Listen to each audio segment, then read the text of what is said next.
In fall 2016, I moved into a really old house. It was built in the 1880s. My friend had lived in it right before I moved in, and he claimed that it was haunted. But I didn't really believe him, because he was a bit of an odd guy. Anyways, the layout of the house was weird. You walked in the door, and were in a living room type space, and then you kept walking, and past that was the kitchen. Only door inside the apartment was to the bathroom, and one that led to the basement. I was a little comfortable because I hadn't lived by myself in a long time, and was just feeling lonely and on edge. I stayed up late and then eventually fell asleep, but I woke up again around 2 in the morning. What woke me up was what sounded like a group of drummers were drumming on every flat surface of the living room. It went on for a while, and I was completely terrified. It was just a cacophony of sound. After about 2 or 3 minutes, I finally gathered up the balls to get up and check on it.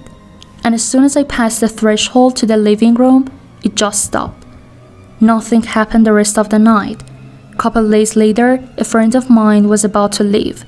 We're standing by the front door next to my bookshelf, and I told him about how I was having trouble sleeping, and the story of the first night. As I was saying this, a book threw itself off the bookshelf, and on the floor 2 feet away. It had to fly past the dresser. The shelf was perched and landed between 2 of us. He just gave me a creeped out look and said he had to go. I don't blame him. Eventually I asked the guy in the other half, as he had lived there for 8 years. He told me that no one stayed longer than a year, and they all reported the same shit. He said nothing ever happened on the side. Doesn't make sense, but there it is.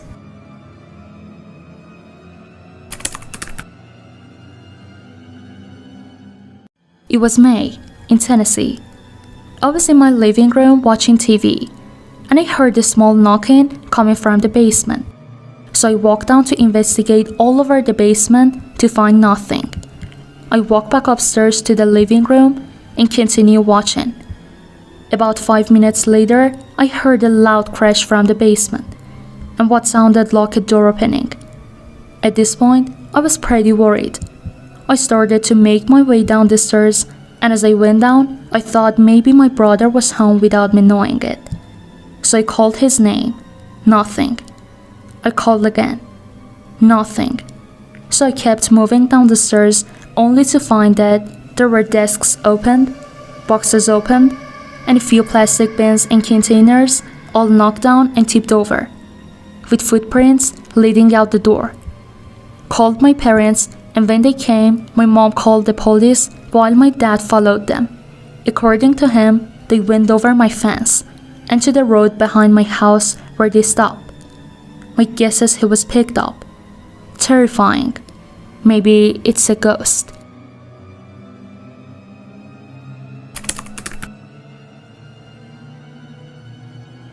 I was home alone in Tennessee when it was like 9 or 10. Phone rings. Voice on the other end asks for David. I tell them sorry, wrong number. As a weird but relevant aside, we got constant wrong numbers when I was a kid, because our home phone line was 1 digit of from HR block. So I had developed a source of standard cadence to wrong number calls. It almost always went HR block, wrong number. So I'm on the line, waiting for him to say sorry. Instead, he starts yelling that he needs to speak to David. He knows David is there. I tell him I have 2 Uncle Davids, but neither are there. The guy starts cursing and ranting in what, in hindsight, was clear driven by myth. So I'm pretty spooked. And then he starts describing my house. He starts telling me which is white with brick pillars on the green porch, red doors, and with a white dog in the backyard. He concluded the calls, "We didn't know you're lying, and I'm gonna come to you." In the next 30 seconds, I rush to get a knife in the kitchen, call my mom, and look out the front of my house. Then there's a banging at the door. I screamed at a pitch I didn't realize I could, and I ran into the bathroom, only locking door, and stayed there until my mom got home. When I heard the garage door open and my mom called out for me, I started sobbing and ran out to her, knife in hand. When I got older, I found out from my mom that the Uncle David the guy was looking for was a pretty bad drug addict for years, and that's why I hardly ever saw him. He probably gave someone he owed money to a bad address, or maybe a number.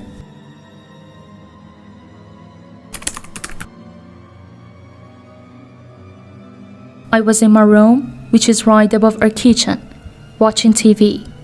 I had already shut all the lights off downstairs because I was eventually going to fall asleep and didn't want to get yelled at for leaving the lights on. So I'm laying in my bed with the family dog laying next to me when I heard cabinet doors open and shut.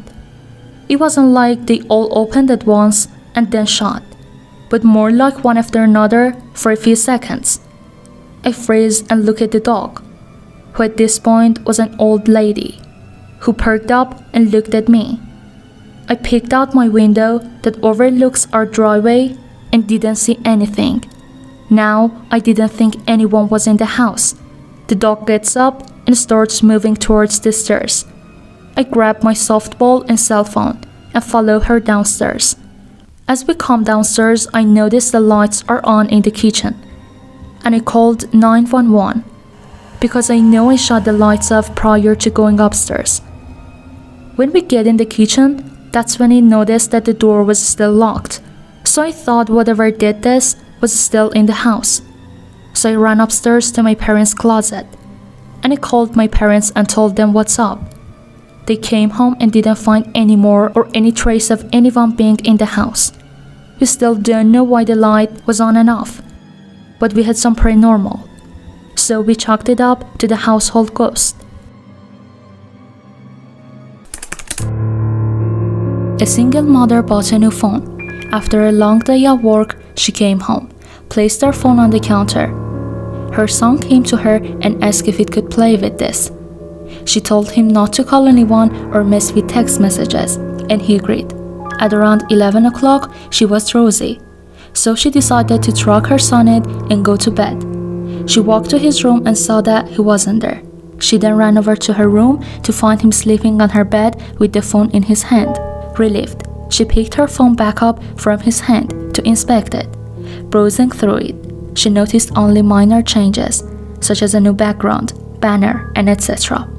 But then she opened up her saved pictures. She began deleting the pictures he had taken, until only one new picture remained. When she first saw it, she was in disbelief. It was her son sleeping on her bed, but the picture was taken by someone else, above him. It showed a woman's face. My house was built in 1904. It's a single-family home with frame setting on a concrete block foundation. I've been living here for about 12 years. Of all the things that my siblings and I have seen or heard about it in this house, this one is my favorite. This happened to my brother. About 10 years ago, my brother and his best friends had started a garage band playing mostly Spanish rock, alternative music, but in Spanish. His friends could only get together on Sunday afternoons. They would practice into the early evening, and they would usually call it by 8 p.m. This was the time I usually showed up and went to bed, cause I worked the graveyard shift. This happened in late fall, so the days were getting shorter. They had just finished a long session when the decision to head to someone else's house came about. My brother handed his car keys to his buddy so they could load up the equipment. Everyone had filed out of the basement, but the tricky part was that they needed to walk all the way to the back of the basement, up the back stairs, through the kitchen doorway, down the hall into the living room, and out into the front porch. Everyone was outside sitting in my brother's truck waiting for him. My brother was walking up the back stairs when he remembered that he had left his pancakes in to go container sitting on a speaker in the basement. He made the decision to go back. Now the basement is not clean, with full sidelines. There had been partitions made, and the boiler and main heating unit are right smack in the middle. So after my brother walks back, he's about to retrieve his food container, when out of the corner of his eye, he sees it. It's a shadowy figure, right at his peripheral vision. This feeling of dread and uneasiness washed over my brother. We had been taught that if you're in the presence of a spirit or ghost and you feel the bad vibe, to say quick prayer or something else. My brother chose the latter. He basically just told it, "Hey, I don't have time for this shit." My brother started to walk to the back of the basement, closing doors and turning off lights. The last light switch is on the opposite side of the front door. My brother said he felt something in his back, but at no point did he turn around. As he flicked the last switch, the living room went dark. As he stepped out, he pulled on the door, closing it behind him, still holding his sweet container in one hand. As he closed the gap between himself and his friend's laden truck, he kinda smiled and thought things over in his head, mad at himself for speaking out when there was no reason. He climbed into the driver's side of the truck, putting on his seatbelt and getting ready to pull out of the parking spot directly in front of the house. When his friends asked, "Hey, wait, what about your brother? Isn't he coming?" My brother answered, "He went to work early tonight. He's gone." The next question was, "So who was walking behind you when you were leaving the house?" I stumbled upon the old house while driving through the countryside in state of Georgia. It was hidden behind an overgrown hedge, its windows boarded up and the paint on the door peeling away. I couldn't resist the temptation to explore it, so I parked my car and made my way inside. The interior was darker than I anticipated, the only light coming from a small slit in the boarded up window. As I walked through the rooms, I noticed that the house was abandoned for years, covered in cobwebs and dust. The air was thick with the musty smell of neglect. I made my way to the back of the house, where I found a staircase leading to the second floor. The steps were old and creaky, and I was hesitant to venture up, but my curiosity got the best of me. So I climbed the stairs, one by one, until I reached the top. The hallway was lined with doors, and I felt a chill run down my spine as I approached the first one.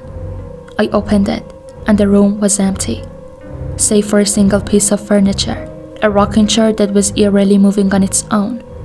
I tried to steady my breathing as I moved to the next door. I saw a room that was frozen in time. There were toys scattered on the floor, and a small bed with a teddy bear lying on it. It was as if the child who lived here simply vanished into thin air. I moved on to the next room, and it was then that I heard the first strange noise.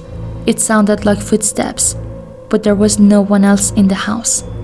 My heart was pounding as I quickly moved to the next door, hoping to find a way out. But as I opened the door, I was met with a sight that made my blood run cold. The room was filled with dolls, all staring at me with black, lifeless eyes. They seemed to be alive, moving their heads and arms as if they were beckoning me closer. I tried to run back down the stairs, but the door slammed shut behind me, trapping me in the haunted house. And that's when I felt a cold hand on my shoulder and a voice whispering in my ear, "You're never leaving."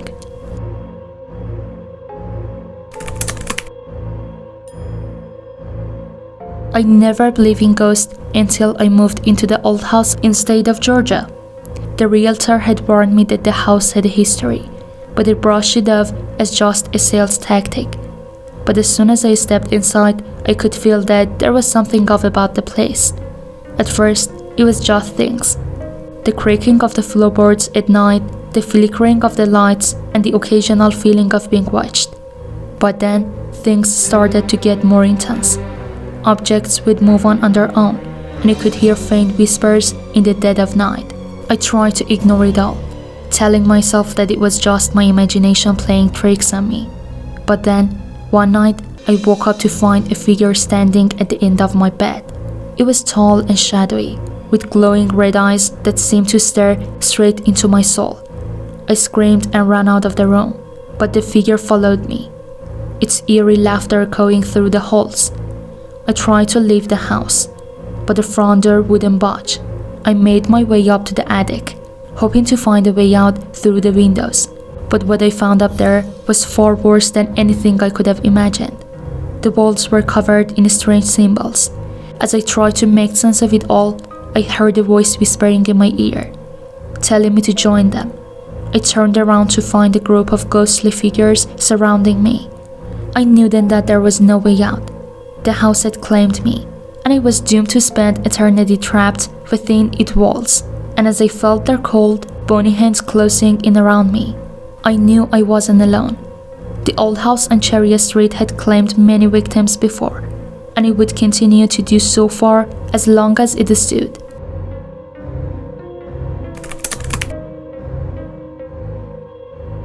As a real estate agent, I was always on the lookout for the perfect home for my clients in state of Georgia, but there was one particular house that always caught my attention.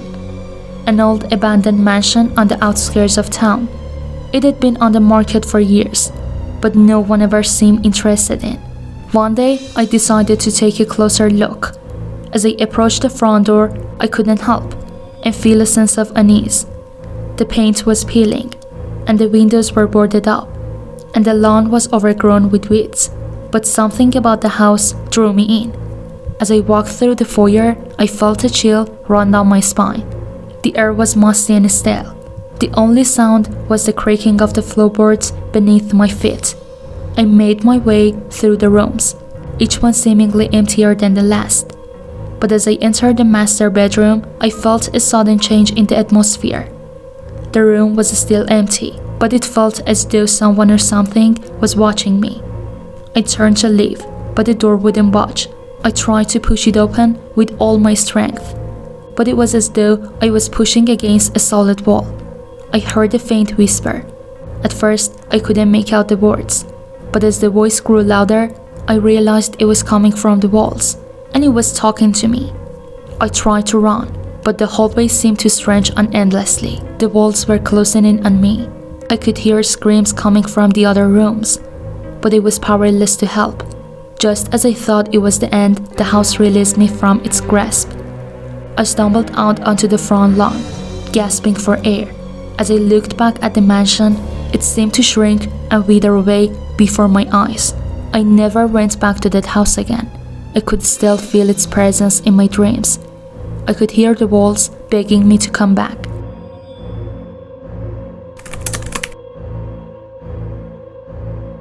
I would ride my bike around my neighborhood, admiring the different colors and styles of the houses. But there was one house that always stood out to me. The old mansion at the end of the block. It was a beautiful structure, but something about it gave me chills every time I passed by. One summer day, I was walking home when I noticed something strange about the mansion. The windows were all boarded up, and the once green lawn was now an overgrown mess. I couldn't help but feel a creepy vibe coming from the house. As the days passed, I couldn't shake the feeling that something was off about the mansion. I talked to some of my neighbors, but no one seemed to know why the house had been abandoned. I was sitting in my room reading when I heard a strange noise outside. I peeked out my window and saw a shadowy figure moving around in the yard of the mansion. I couldn't make out any details, but I knew it wasn't a person or an animal. My curiosity got the best of me, and I decided to investigate. I snuck out of my house and made my way to the mansion. As I got closer, I saw the front door was slightly ajar. I hesitated for a moment, but then pushed the door open and stepped inside. The first thing I noticed was the musty smell, and cobwebs covered every surface. I cautiously made my way through the rooms, feeling like I was in a haunted house. As I entered one of the bedrooms, I saw a figure sitting on the edge of the bed, but her face was hidden in the shadows. I turned to leave, but something grabbed me from behind. I spun around, but there was no one there, and I heard a faint whispering coming from all around me. I ran from the mansion as fast as I could, but I knew I wasn't alone.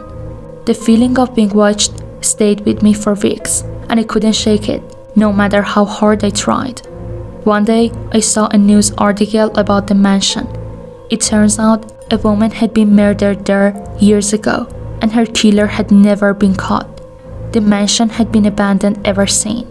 The mystery of the mansion was finally solved, but the memory of that night stayed with me forever. We bought an old house, my boyfriend and I. He's in charge of the new construction converting the kitchen into the master bedroom, for instance, while I'm on wallpaper removal duty. The previous owner papered every wall and ceiling. Removing it is brutal, but oddly satisfying. The best feeling is getting a long peel, similar to your skin when you're peeling from a sunburn. I don't know about you, but I kinda make a game of peeling, on the hunt for the longest piece before it rips. Under a corner section of paper in every room is a person's name and a date. Curiosity got the best of me one night when I googled one of the names and discovered the person was a missing person. The missing date matching the date under the wallpaper. The next day I made a list of all the names and dates. Sure enough, each name was for a missing person with dates to match. We notified the police who naturally sent out the crime scene team. I overheard one text say, "Yep, it's human." Human? What's human? Where is material you removed from all the walls? This isn't wallpaper you were removing.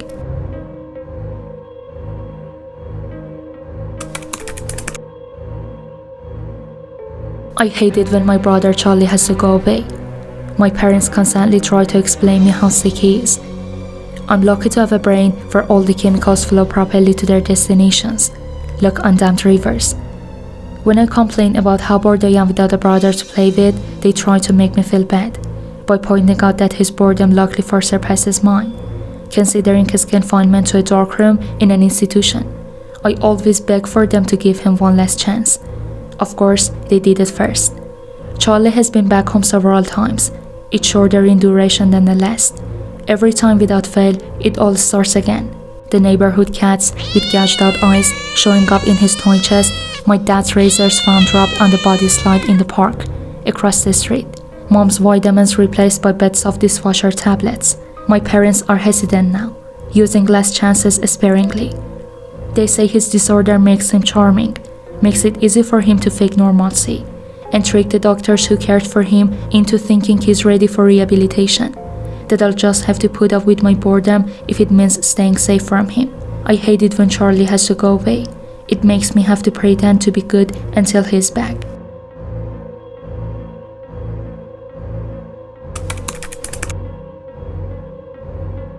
He awoke to the huge insect-like creatures looming over in his bed and screamed his lungs out.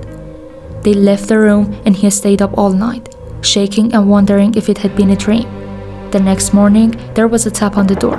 Gathering his courage, he opened it to see one of them gently place a plate filled with fried breakfast on the floor, then retreat to a safe distance. He accepted the gift. The creatures chittered excitedly. This happened every day for weeks. At first, he was worrying they were fattening him up, but after a greasy breakfast left him clutching his chest from heartburn, they were replaced with fresh fruit. As well as cooking, they poured hot steamy bath for him, even tucked him in when he went to bed. It was bizarre. One night, he awoke to gunshots and screaming. He raced downstairs to find a decapitated burglar being devoured by the insects, but disposed of the remains as best he could. He knew they had just been protecting him. One morning, the creatures wouldn't let him leave the room. He lay down, confused, but trusting as they ushered him back into bed. Hours later, a burning pain spread throughout his body. It felt like his stomach was filled with razor wire. The insects chittered as he spasmed and moaned.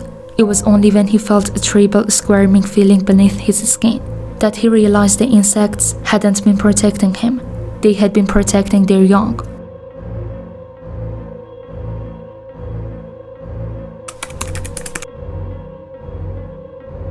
It has been said that the definition of insanity is doing the same thing over and over and expecting different results. I understand the sentiment behind the saying, but it's wrong. I entered the building on a bed. I was strapped for cash and didn't buy into the old legends of the hotel to begin with. So $50 was more than enough to get me to do it. It was simple, just reach the top floor, 45th floor, and shine my flashlight from a window. The hotel was old and broken, including the elevator, so that meant hiking up the stairs. So up the stairs I went.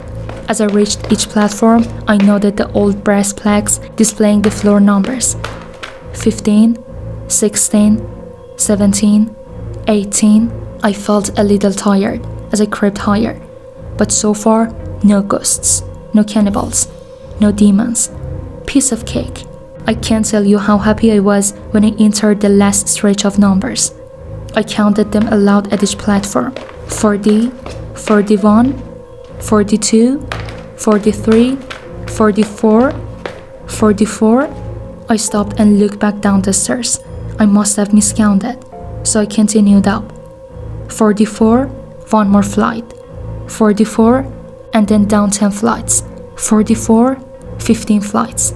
44, so it's been for as long as I can remember. So really isn't doing something repeatedly and expecting different results.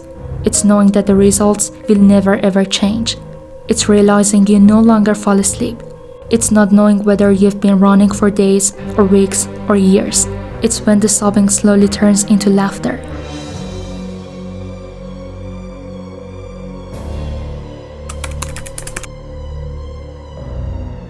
He had been given the watch when he was 10. It was a grey plastic wristwatch in every respect except for the fact it was counting down. That is all of the time you have left in the world, son. Use it wisely, and indeed he did. As the watch ticked away, the boy, now a man, lived life to the fullest. He climbed mountains and swam oceans. He talked and laughed and lived and loved. The man was never afraid, for he knew exactly how much time he had left. Eventually, the watch began its final countdown. The old man stood looking over everything he had done, everything he had built. 5. He shook hands with his old business partner, the man who had long been his friend. 4. His dog came and licked his hand, earning a pat on the head for its companionship. 3. He hugged his son, knowing that he had been a good father. 2. He kissed his wife on the head. 1. The old man smiled and closed his eyes. Then, nothing happened. The watch beeped once and turned off. The man stood standing there, very much alive. You may think at that moment he would have been overjoyed. Instead, for the first time in his life, the man was scared.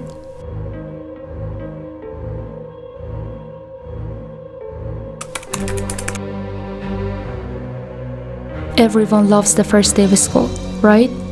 New year, new classes, new friend. It's a day full of potential and hope, before all the depression of reality show up to ruin all the fun. I like the first day of school for a different reason though. You see, I have a sort of power. When I look at people, I can sense a sort of aura around them. One outline is based on how long that person has to live. Most everyone I meet around my age is surrounded by a solid green hue, which means they have plenty of time left. A fair amount of them have a yellow orangish tinge to their auras, which tends to mean a car crash or some other tragedy. Anything that takes people before their time, as they say. The real fun is when the auras venture into the red end of the spectrum though. Now and again, I'll see someone who is a walking spotlight. Those are the ones who get murdered or killed themselves. It's such a rush to see them and know their time is numbered. With that in mind, I always get to class early, so I could scout out my classmates' fates. The first kid who walked in was radiating red. I chuckled to myself. Too damn bad, bro. But as people kept walking in, they all had the same intense glow, but I was too stunned to move. Our professor stepped in and locked the door. His aura a sickening shade of green.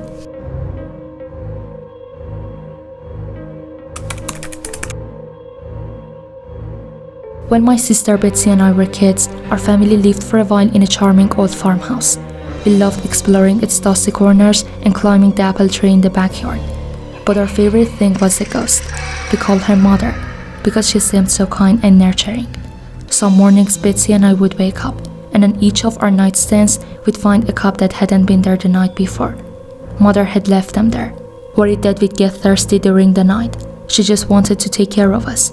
Among the house's original furnishings was an antique wooden chair, which we kept against the back wall of the living room. Whenever we were preoccupied watching TV or playing a game, Mother would inch that chair forward, across the room, toward us. Sometimes she'd manage to move it to the center of the room. We always felt sad putting it back against the wall. Mother just wanted to be near us. Years later, long after we'd moved out, I found an old newspaper article about the farmhouse's original occupants. She'd murdered her 2 children by giving them a cup of poisoned milk before bed. Then she changed herself. The article included the photo of the farmhouse's living room, with a woman's body hanging from a beam. Beneath her, knocked over, was that old wooden chair, placed exactly in the center of the room.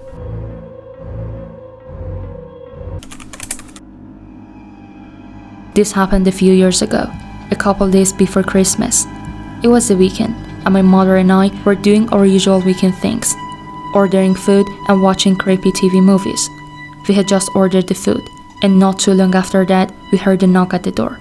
We both looked at each other, and knowing there was no way that the delivery was here, it was way too quick. My mother answered the door, and there was a woman standing there who we'd never seen before. She asked if someone in particular was there. My mom said no and shut the door. I couldn't hear what the woman said because of the TV, but my mother said the woman asked for Gloria. If you'd come this far, you are probably wondering how this is a creepy story. Well, let me tell you. My grandmother's name was Gloria. She never lived at our house, and we'd been the only people living in this house for decades. So, it's not like we just moved in and someone was looking for a recent occupant. Now for the weird part, my grandmother had been dead for about 15 years at the point. I picked up my phone to text my cousin about it, and it suddenly dawned on me that my grandmother passed away around Christmas time. My cousin then reminded me that she actually died that day, the same day this random woman came to my house and asked for Gloria. I like to think that was my grandmother stopping by to say hello. I miss you. Drop by anytime.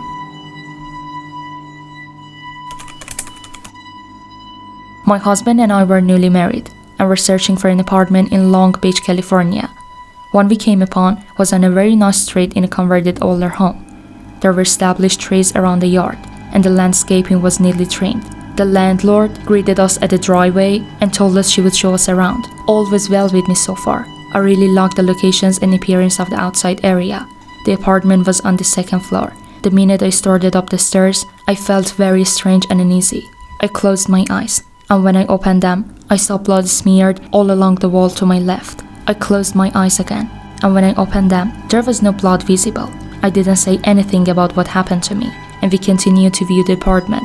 After the end of the tour, my husband took me aside and said he didn't like the apartment and we should keep looking. After a long day of looking for an apartment, we decided to stop for coffee and discuss the places we looked at.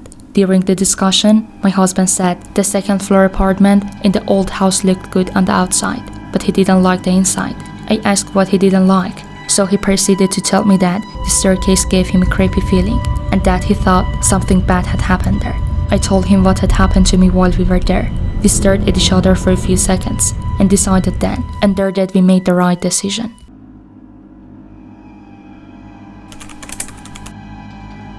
A couple of years ago, in the winter, I was in my room, sitting by my desk with the window open. We lived in the middle of the woods, with no close neighbors. My window faced thick woods, with no hiking trails, just old forest with a couple remains of old houses. It's kinda dangerous. There are lots of old uncovered wells and spiky metal wire around. It was like minus 25 degrees at least, and pitch black at night. Suddenly, I heard humming and heavy breathing coming from the woods, like very close to my house. Whatever it was started singing, just loud enough for me to hear. I couldn't realize the language, but it was 100% a male voice. Then, I heard a very fast footsteps going further away from our house. I couldn't fucking think of any animal. It could have been something that wasn't human. We went to see if we could find tracks the next day, but there was nothing there. It's possible we just didn't find them. The woods are thick, and walking in deep snow is exhausting. I'll never know who or what it was.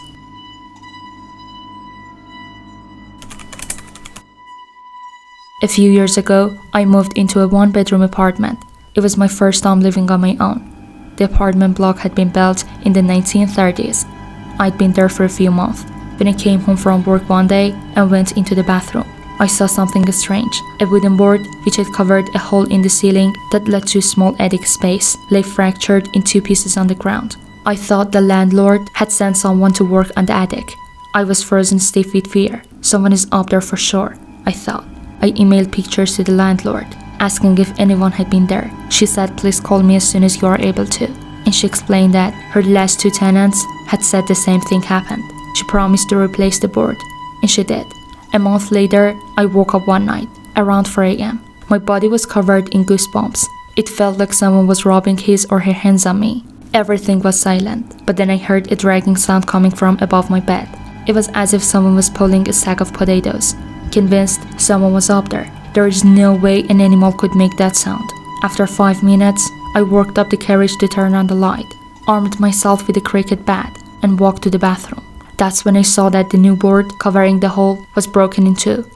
I felt sick. The dragging sound had stopped, but I heard the whispering. The sound was clear and coming from the attic. It sounded like kids' voices, and I could hear one sentence repeated over and over. "It's your turn." I switched on every light in the apartment to make things feel normal. It was 5 a.m. and dark outside. I watched TV to try to unwind. Then a fuse blew. My pet, whom I kept in the kitchen, never made a sound at night. I'd never heard him make those noises. He was screaming. I grabbed my car keys, ran out, sat in my car, and waited there until the sun came up. When I saw people walking their dogs, this comforted me enough to go back in. The front door was open, but I figured I might have forgotten to close it when I ran out. I went to the kitchen to check my pet, but he wasn't in his cage. All my windows were closed, so I looked everywhere inside. When I walked to the bathroom, I heard splashing. My pet was half drowned in the toilet. I took them out, washed him, and dried him. I was so confused. At 8 a.m., I called the landlord and gave her a watered-down version of the night. She said, "Oh, you heard the whispering too." I stayed there for 18 months. I heard the whispering on a few occasions, and twice the board covering the hole in the ceiling moved. Although I don't live there, the landlord recently called. She said that her new tenants had begged to speak with her about some of the stuff that's been going on there. Forget it. It's their problem now.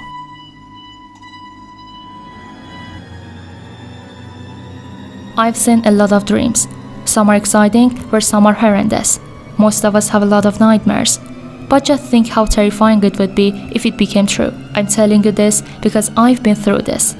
I even remember the nightmare I had like 7 years ago.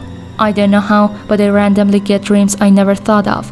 I usually dream about ghosts, but this time it was different and kinda a vision, as most of it became true. This dream was about a lady wearing a weird dark textured scarf having something written on them. It was a blur and congested, but there was something written on them. She was following me and I can't see her, but whenever I turned back, she vanished. It felt like she was around me, but invisible to my eyes. I can see her reflection in the mirror, but I can't see her in reality. I started sweating, frightened as I didn't know what was happening. Suddenly, there was a glitch in the lights, and when it became normal, I was freaking out. And I don't know how, but something touched my shoulders from my back, and I woke up. After that time, I saw that dream. A lady was a victim of that vision. Whatever I saw in my dream, mostly everything happened with her, and she went to a coma. I went for a campfire with my friends. My friends and I were so excited. When we all reached the campfire point, it was too dark. We cooked horror stories, sang songs, and soon went to sleep. After some time, I woke up because of a sound like someone is eating something. I was scared and started shivering. There, I decided to call my friends. One of them said, "Why are you so scared? You're sweating." I replied, "I hear a sound like someone is eating something." Another said, "Don't worry, we'll go and check what's happening." They both went to check what happened, but they didn't come back. Now, my level of scaredness was raised. Then, I came out of the tent. After a while, I saw a horrifying scene, and I was frozen. The heads of my friends were chopped off and hung on the branch of a tree, and then a small animal came out, which I assumed would be a very cute animal, but it was wrong. He was slowly appearing to be big and become a very horrible monster. I ran to my car and escaped so that I was safe. But then the same monster jumped over my car's glass, and this incident is frozen in my mind. One night, a young man was walking on the desolate road to go to another village, hearing a shot from behind. His feet stopped. "My child, listen. Just go ahead carefully." When the young man turning, he saw an old man. In confusion, young man asked, "But why?" The old man replied, "You don't know. Years ago on this road, some teenagers murdered one trespasser." Hearing this, the young man asked in surprise, "Killed a trespasser? But why?" The old man said, "For robbery. They buried his dead body under the tree. The leaves of the tree shake from the breeze." On hearing the old man, the young man thankfully said, "Oh, thank you for alerting me to the robbers." The old man said, not from the robbers. The young man asked with surprise, "So?" The lips shake up again. The old man said, "From the soul of that man." The young man shouted, "What's rubbish?" The old man explained to young man, "Yes, that soul is a stopped youngster passing through the road," and then told his incident to the youngster. The lips are shaking. The young man thought something and then asked, "No one talks about this." The old man said, "They don't know anything about this." "So, why are you talking about it?" The young man said, "So?" The old man said, "After talking about this incident, his soul kills the trespasser and then buried his dead body under the tree." The leaves shake up again. "But why?" asked the young man. The old man said, "Because he assumes every young man is a murderer." Just a few seconds. The young man asked with great surprise, "Then, how do you know about all this?" Seeing a bitter smile on the old man's face. Now the young man's legs were shaking up. There was a girl named Leah. She was very lonely. She had no friends. She went to play in the playground, but there was always empty. One day, she was playing in the playground. She started to dig for some sand to make a sandcastle. While she was digging, she found a teddy bear. It was dirty, but it was so cute, so she took it home. Her mother and father were surprised to see Leah happy for the first time. She washed the teddy and named it B-Teddy. It means best teddy. One day, when Leah was playing with the teddy bear, her mother came and told sleep time. The next day, Leah was found dead, and there was a note next to her. "I'm killing your daughter as the teddy was mine, and I loved it." A few years passed, and now Leah became a ghost. Now she went inside the teddy and named it B-Teddy. It means bloody teddy. She started to kill people who had lots of friends. She realized she was becoming more powerful, so she started killing more people. After she became more powerful, she thought of becoming the most powerful ghost. So she went to a doll maker's house. The doll maker sold it to a wealthy person. The kids found it so cute. Surprisingly, they named it B-Teddy. But they had a big sister. She named it Bloody Teddy. She was always in ghost type of mood. The kids were scared of her. The sister got to know about the ghost in the teddy, but suddenly she became a ghost too. When I was in high school, I had a lot of these experiences. At the house my dad lived in that time, it was really old. There were plenty of times I'd be sitting in the living room and hear the cabinets opening and closing in the kitchen. It was just me and my dad lived there. Normally my dad worked 7 to 4, but occasionally worked a PM or overnight shift. One night he was working until 11. I was 17 at that time. Around 8, I'm sitting in my room playing with myself, and I think I hear footsteps coming from the living room, and soon my dad's home early. Go back to playing with myself. I keep hearing the steps, so I pause the game and listen. The footsteps are just slowly pacing back between the living room and the kitchen in a slow rhythm. I laid in bed. I counted the steps. About 2 years prior to this, out of nowhere my alarm clock would go off at midnight. I assumed it was busted and got rid of it. Fast forward 2 years, my mom gets another. Suddenly, alarm goes off at midnight. I thought nothing of it. I turned it off. Happened again the next night. And then my sister pointed out the old one that I had. So I checked and made sure no alarms were set. Sure enough, 4 minutes later, my alarm goes off. Freaked out, I throw it out. The next night, I had a buddy of mine over, and my dad was working that night. He left for work around 2 a.m. Didn't have the clock set or anything. My friends knew nothing about the last couple nights, so I knew he wasn't just fucking with me. I heard that sound again, alarm clock coming from my room. I went in. How if you just plug in a clock without setting it? The numbers just blink on and blink off. Well, it was doing that. As soon as I picked it up, the clock set it itself to 11 o'clock and just turned off by itself. When I was 37, I went to my high school reunion. I flew into the nearest airport and rented a car. About 3 miles outside the town, I see someone on the side of the road, flagging me down. It turned out that it was one of the guys I had attended school with. Jim gets in the car and we started talking. I hadn't seen him in 20 years, but he still looked the same. We get to the town and I ask him if he wants to come to the BMW and have a drink. He says no, just take me home. Jim's parents had lived only a few blocks from my grandmother's house, and I turned in that direction, but he said to take him to the outskirts of the town. There was a mobile home park out there, and I figured that is where he lived. When we reached the end of the turnoff, he said, "Just drop me here. It was good to see you," and he walks off into the night. Met some of my old friends. We start to talk. As we were talking about who is coming to the reunion, I mentioned that I had just picked him up 3 miles east of town and had dropped him off. Everyone gets quiet. Even the guy was singing, "Stop," and lays down the mic. My cousin goes white as a new t-shirt. Barb, Jim died on that curve 8 years ago. Rolled his car. We were all at his funeral. I was told. I started to feel really dizzy, and I went out to the car to take some deep breath. There on the seat is the local newspaper, printed 8 years previous, containing Jim's obituary. I still have the paper. I cannot believe this. He was a really good friend to me. Shortly after college, I got married. We immediately moved into a basement apartment. This place had a poltergeist, and my wife was terrified. Whatever resided there with us made it clear it wanted to live alone. Dishes, glasses, and other items would fly off the shelf. My wife was hit several times. There was always an ominous feeling like we were being watched. At night, when we walked through the apartment in the dark, there would be insanely bright flashes of light that would illuminate the entire room.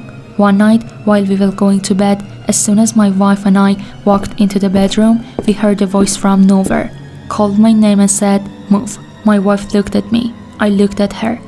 I said loudly, "You've got it." We moved out 2 days later and stayed with family. The old lady who owned the place died. It's still an empty lot to this day. Nothing but grass and tree. I cannot go there.